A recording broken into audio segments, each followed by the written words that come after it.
Welcome to the TopRank Marketing Digital Marketing News Roundup. I'm Tiffany Allen. And all indicators point to the fact that I am Joshua Knight. It's true. It's you can Google it. I will. And I'll come up. It'll be me and a bunch of bars that have the word Joshua in their title and have like a ladies' night or a ping pong night and spell it wrong, thereby spelling my name correctly. But my personal issues with Google aside, they do run pretty much the world. Everything about our lives and what we know and what we do. So it's important to note that Google is making some changes to its search app. It's going to do a little bit of a content curation for you now. Huh. So if you're searching in the Google Search app on iOS, it's going to suggest related content for you. So you're going to get your link, you click the link and view through, and at the bottom there's a little window that you can pull up and it says people also viewed. Interesting. It's going to show you 3 or 4 suggestions.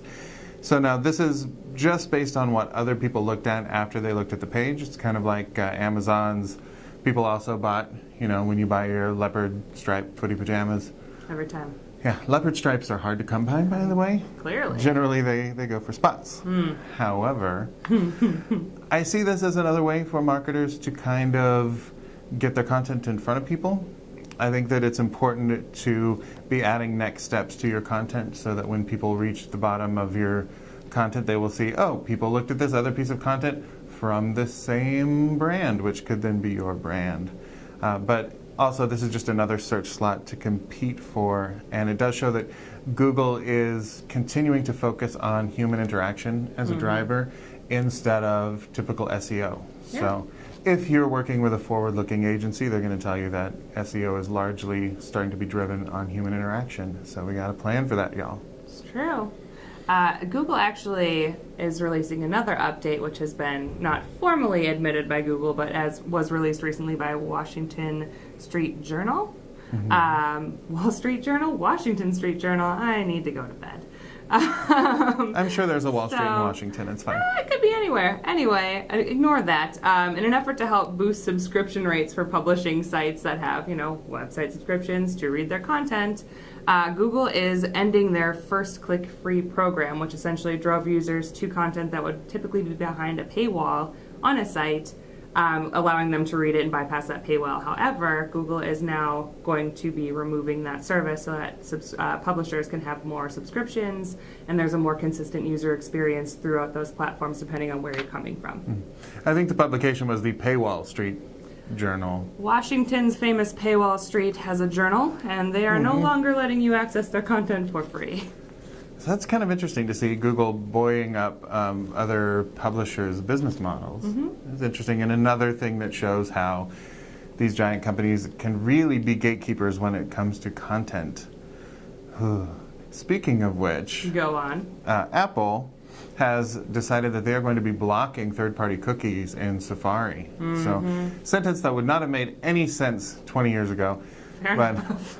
Apple says no cookies for you. Instead, they have a thing that they're calling intelligent tracking prevention, which is going to stop retargeting of ads and set a 24-hour limit on retargeting.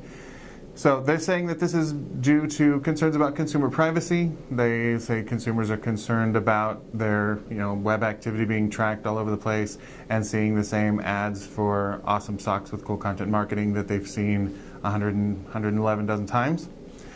So I don't know, this is a little bit troubling for me, partly because we're replacing an open standard, which is cookies that everyone uses and everyone understands, with something that's more opaque from a third party who seems to be wanting to do their own thing.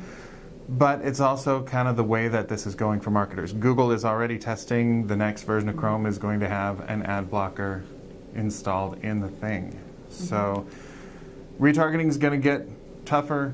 Ads that are going to possibly get less relevant from the consumer side, which is a downside. So for me, this is all about, the PPC may take a hit, but we need to focus on native ads and good content. So if an ad is useful, it ceases to be an ad and therefore does not get blocked. So that would be my way of dealing with Apple and those cookie monsters that they are. Just adding to the list of struggles for the marketer, I suppose. Won't somebody think of the marketers?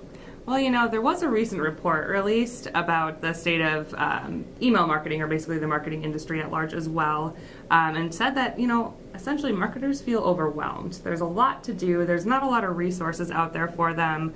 Only 12% of marketers in this survey said they felt that they were meeting expectations, not exceeding, but meeting, which shows there's a lot to do, and there's a lot of KPIs, and there's a lot of things that you're supposed to prove in terms of results that maybe some marketers are feeling they're not quite hitting. 64% said they didn't have the time or the resources to do the kind of marketing that they like. So things, when you're, as you do, keeping an eye on the marketing news, and there's all these new exciting things that are happening with your marketing strategy, if you're looking at your resources thinking, oh man, I really just can't do this fun integrated campaign because I'm stuck over here writing HTML emails that nobody can read on their phone. That kind of thing definitely starts to hit at the heartstrings of marketers. But their goals haven't changed, right? So 68% said that growing revenue and gaining new customers is their ultimate goal. So that hasn't changed, I don't think, in the history of marketing, really. I feel like that percentage should be slightly higher. It probably should, but maybe some marketers are out there just for impressions and stuff. Impressions are a questionable currency, I find. That's true. I've never been able to pay my bills in impressions, but then again, maybe someday. But also, just kind of getting back on that email track, 47% that email generates the most ROI for them. However, only 12% said that their email was fully integrated with the rest of their campaign. So if we're looking at this from a goals and objectives standpoint, if you're trying to grow your ROI, and you know what channel grows your ROI, but you're not integrating that with the rest of your campaigns, you might be missing an opportunity. Yeah, I think there's a clear way forward on that. Do the things that work and that you've proven work, and maybe make all of your things work together. Right, and if you're having a hard time finding the resources to do that, a good first step might be looking at where your resources are allocated and figuring out strategically where they're best laid in that time frame if you don't have any room for growth or expansion in that area. So being a little more strategic with that investment, especially as we're going into 2018 here, we got to start that planning. It's time to really, really evaluate resources. You can turn off your MySpace ads. It's true. They're not getting ROI. It's not happening. And if you're interested in learning something new for your 2018 planning, or just generally speaking, our CEO, Lee Oden, is actually going to be in New York next week at influencermarketingdays.com, giving a keynote on B2B influencer marketing, which you probably don't want to miss if you're going to be in the area. Absolutely. And if you're not going to be in the area, you should probably go. Just go there. Yeah, head down to Washington, get on Wall Street, and make it happen. Yeah, the Washington Street Influencer Marketing Conference, again, for anyone who's interested. But otherwise, we'll be back next week with more top news. If you're dying for more in the meantime, follow TopRank on Twitter at TopRank, or if you're interested in Tater Tot related content, follow me at Tiffany_Allen. And also make sure to check out the post this week for all the stories that we didn't tell you about. Very secretive and special. And you can follow me on Twitter at Nitewrites. That's NITEWRITES. We'll see you next week. Thanks for tuning in.